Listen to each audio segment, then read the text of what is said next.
welcome back here at the Guitar Temple, where life is beautiful all the time. You can check in, but you can never leave.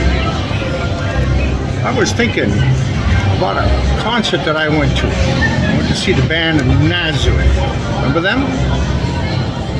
The concert PA was giving trivia questions, and one of them was, what band could walk amongst the audience, but nobody will know who they are? I was thinking, geez, I don't know, I'm about 18 years old, 19, and I'm thinking, I says, of course, Kiss. And all my friends said, of course, so easy, Kiss. So I tell the person, that band is Kiss. No. I said, no. I was surprised. The band that nobody would recognize was the band The Eagles. That's right. As superstar as they were, nobody would recognize them. Can you believe it? Unreal. I just finished watching Star Trek. I was thinking about Star Trek, you know, Captain Kirk. He's always going getting the chicks. You ever notice that? Captain Kirk. It's not Chekhov, Scotty. It's not Sulu. It's not Spock. It's always Captain Kirk. And I was thinking, I figured it out. I said, you know why? I think it's because he starts his show off every week with Captain's Law 14.9. Might have something to do with it. I don't know. Today, let's look at Don Felder, lead guitarist of the Eagles.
I know is, if you're going to have a video, it's got to be something pretty darn special, right?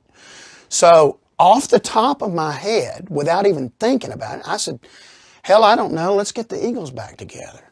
And it was dead silent on the other end of the phone. And I had really no idea about all of the turmoil that had gone on inside the band between all certain different members. And I had no idea about the comments that were made about when do you think the Eagles are going to get back together. And I think it was Don Henley said, when hell freezes over. Yep. So I had no concept of any of that. Ignorance is bliss. It is. God bless it. I know. I got a lot of it. So I made that comment. And a few days later, we got a call from Irving's office, and he said, look, I'm going to leave this up to you. If you can get Don Henley or Glenn Frey both to agree to do this project, but you're going to have to call them and you're going to have to ask them. So we got on the phone and we called Glenn Frey first. And Glenn said, to my surprise, he said, you know, I would be open to that. He said, because this is not about the Eagles, really. This is about the great performances that you guys did, and all of you guys in country music did, as sort of a tribute to the music that we did. So he said, if Don will do it, I'll do it. So then we called Don Henley, and we didn't tell Don Henley that we'd already talked to Glenn Frey. Smart man. Right? You were first, Don. Absolutely, we come to you first. And he said pretty much the same thing. So we got those guys to agree to do the video, and we shot it. It was in December, right before Christmas. And we shot it in a little cantina in Los Angeles. And I mean, most of the video, if you go back and look at it, most of it is, you know, us shooting pool or walking down an alleyway or just kind of hanging out in that bar. But at the end of the video, they had a bandstand set up, and they had all the live amps and all the drum kits and everything set up. And they said, we want to get you guys playing the song, just, you know, pretending like you're playing to the track. So all the amps were live. So I grab a guitar, and I go up and I start playing that opening lick for Rocky Mountain Way. Bam, da bam, da bam, da bam, bam. And Joe Walsh and I ended up sharing the same microphone. And the first time that the Eagles had played together in 14 years, I got to be an Eagle for a day. A rock band is not a perfect democracy. It's more like a sports team. No one can do anything without the other guys. But everybody doesn't get to touch the ball all the time. Time went on and Felder became more and more unhappy. Couldn't appreciate the amount of money he was making, more concerned about how much money I was making.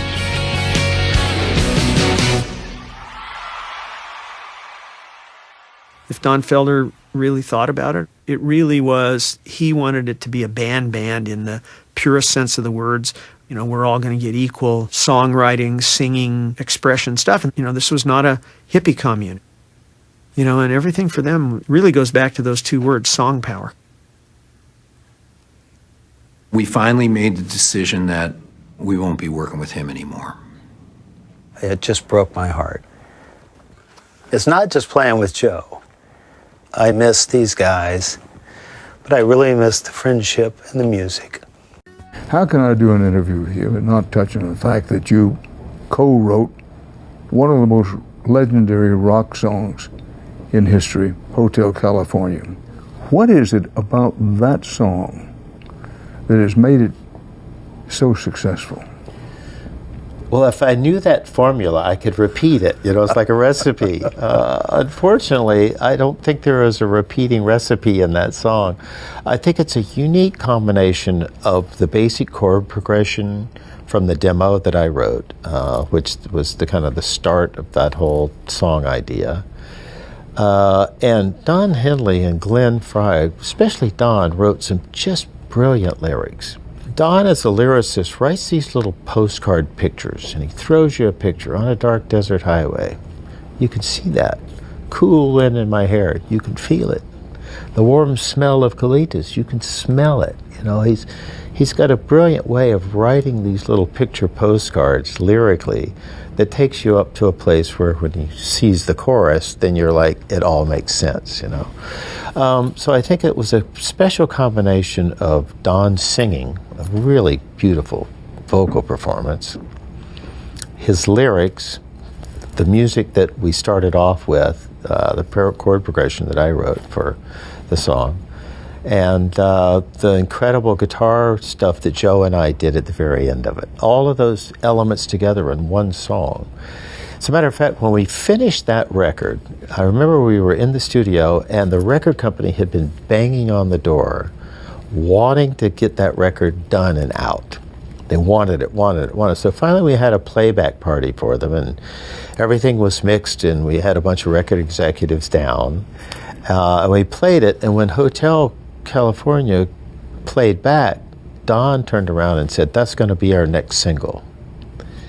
And in 1975, AM radio had a specific formula for what it would play. It had to be 3 to 3 minutes and 30 seconds long. From needle drop to the singer singing could not be longer than 30 seconds. It had to be an up-tempo like rock or something, or kind of a wet, mushy ballad. And that was pretty much the formula. If you look at that, Hotel California is 6.5 minutes long. It's almost a minute before Don starts singing. That introduction is long. It stops in the middle. The drums and bass just stop in the middle. Then it's got a 2-minute solo on the very end. It's just the absolute wrong format for AM radio. So when Don said that, I said, Don, I don't think that's the right song to come out of the shoot with. You know, it's the wrong format. Maybe FM would be perfect, but not AM. He said, nope, that's going to be our single. And I'm so happy that he didn't listen to my suggestion that we don't put that song out as a single. Because everybody played it, even though it was 6.5 minutes. Right. Well, these jockeys loved it because they could put it on and they could go out and smoke a cigarette or go to the bathroom. They had 6.5 minute break to go out and come back into the studio, so they loved it. So I don't know if that was part of the reason it got played so much or not, but it worked out quite well for us all.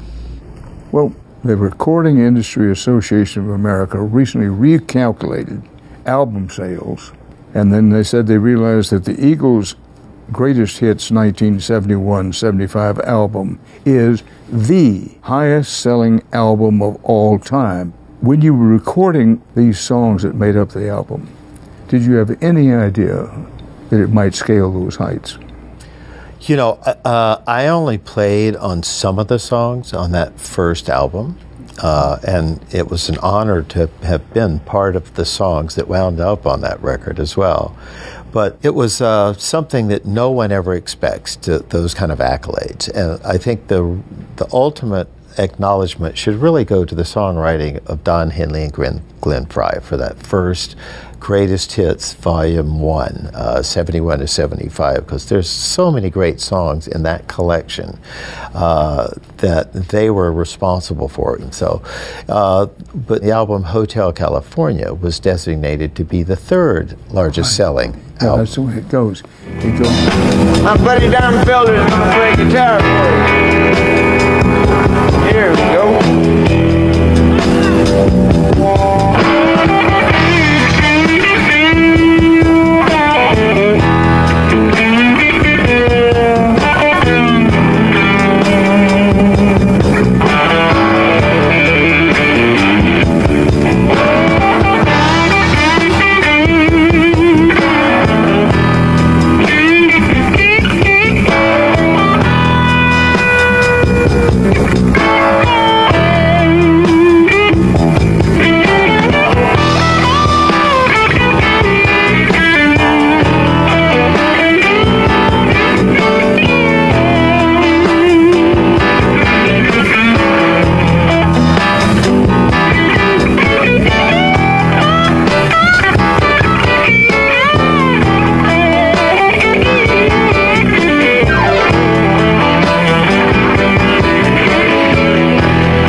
was playing country rock music with a pedal steel player, but I couldn't afford to take a pedal steel player on the road and a guitar player. Bernie played this guitar that was invented by Clarence White. It had a pedal on the second string, and it was a real technique to learn how to play it, and Bernie knew how to play it, so it could sound like a pedal steel. So with Bernie, I had to two for one. So I had him in the band as much as I could, but he was also working with the Flying Burrito Brothers. When the Burrito Brothers' career took off and they got a lot of gigs, Bernie couldn't play with me anymore. And I was living with John David Souther at the time, who had been partners with Glenn Frey. They had a duo together called Long Branch Penny Whistle. And so I knew Glenn could play pretty well, so I thought I'd get Glenn to replace Bernie, even though he didn't play the pedal guitar. And then one night I was walking through the Troubadour, and I heard this band called Shiloh. And they were playing my version of Silver Threads and Golden Needles. And I thought, wow, they already know the songs, maybe I can get their drummer. So I tried to hire the drummer, and Shiloh was just breaking up, or things weren't going well for them. They'd come recently from Texas, but he agreed to do it. And that's how I introduced Glenn to Don. And they started writing songs together, and then they decided to form a band. So we suggested Bernie. John suggested Randy Reiner, who could sing higher than God. And the four of them came over to rehearse. They'd been working on Witchy Woman. I know you wanna love her. Let me tell you, brother, she's been sleeping in the devil's bed.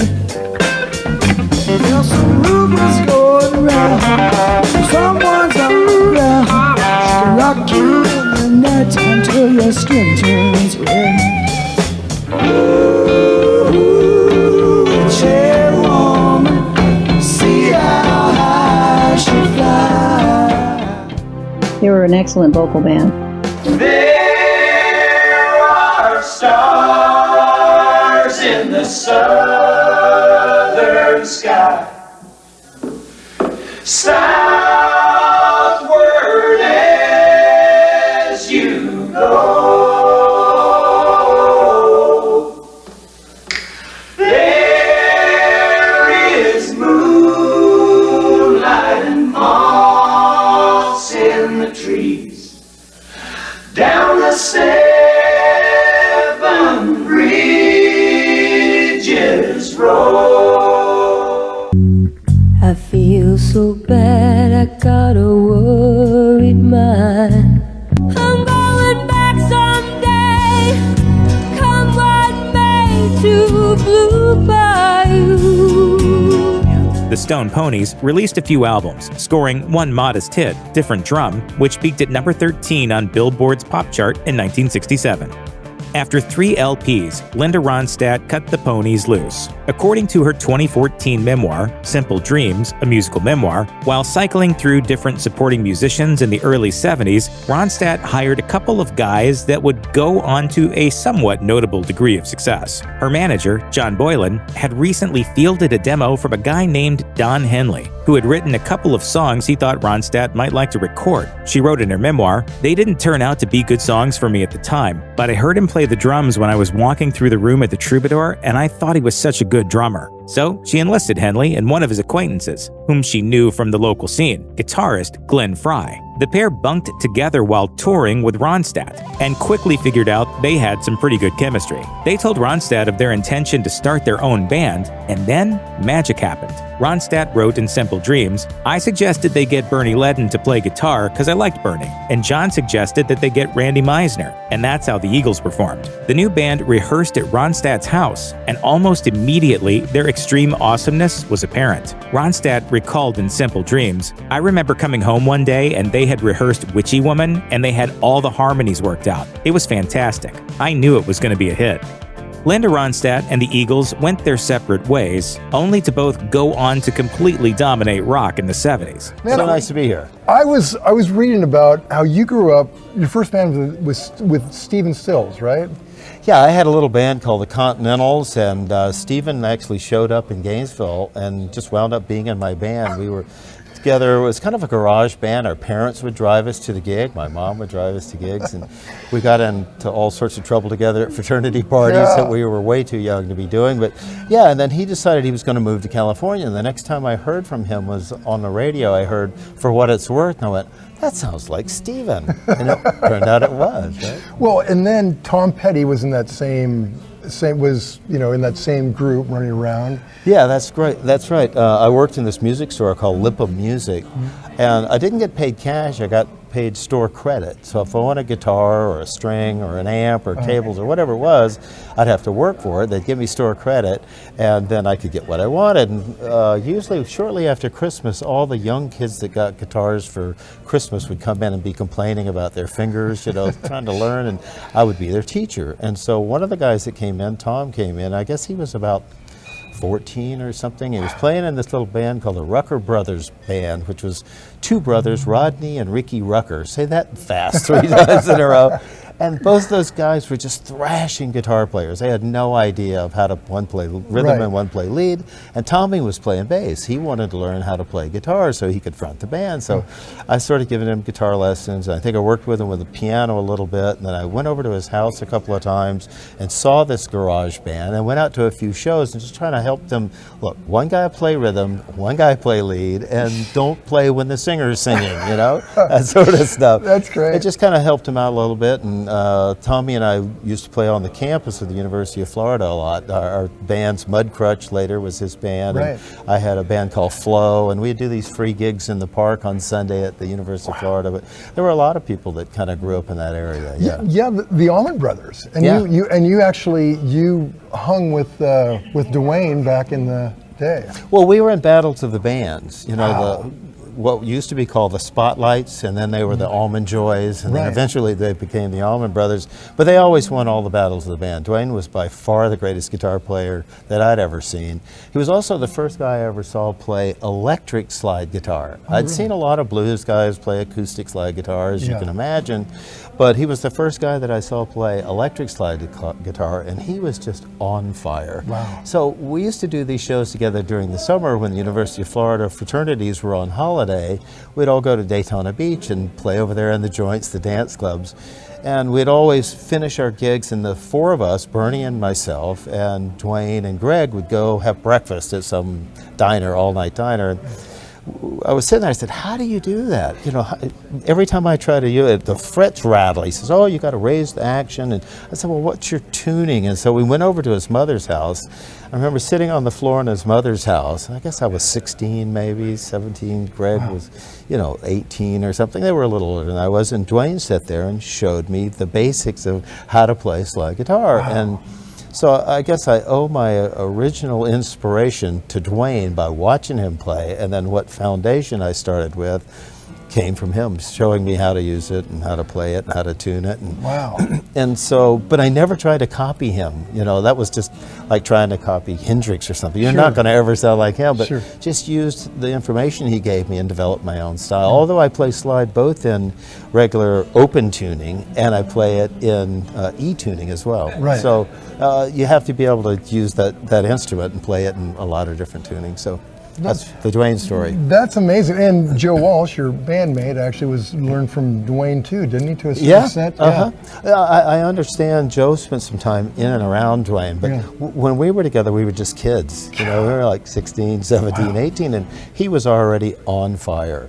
Like I said, he won every battle of the bands, whether it was Petty's band or my band or the Allman Joys or the Spotlights, whoever they were calling themselves. They were just the best musicians around. Gainesville, it's amazing how much talent came out of that little town. Yeah, it is. I did this interview with Smokey Robinson, and the same sort of thing happened where they came from, with the whole Motown thing. And Muscle Shoals was another little hotbed of record production. And for some reason, Gainesville wasn't. I don't know if it was something that was in the water that we were all drinking or something that was in the Gainesville green that we were all smoking that led us to prosperity in the music business. I think the latter, most likely. All right. But I used this guitar because back in Hell Freezes Over, we had to do a couple of Henley's solo songs.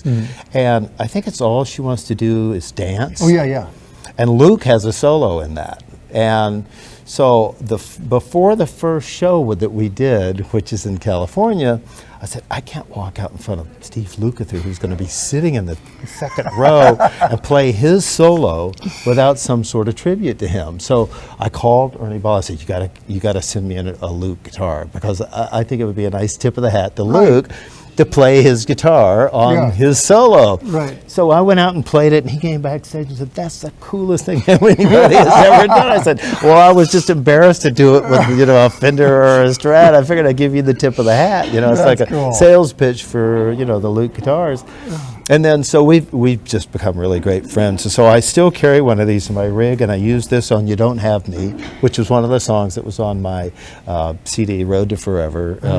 And it's just a tip of the hat to Luke. You know. Awesome. What do you play on heavy metal? My Les Paul.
And there's the video. I hope you enjoyed it.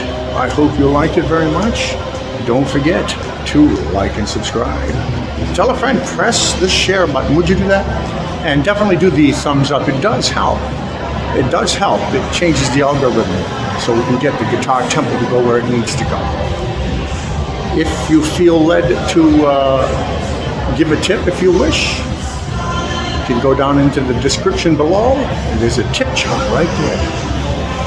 Give me a thumbs up and all. Don't forget, if you're interested in a guitar, I did some research on this.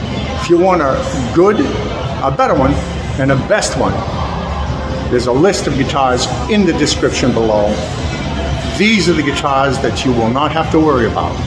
Click on there. Click on one of those guitars. You won't be sorry for the price point that you pay. All right, till next time, I'll see you at the Guitar Temple.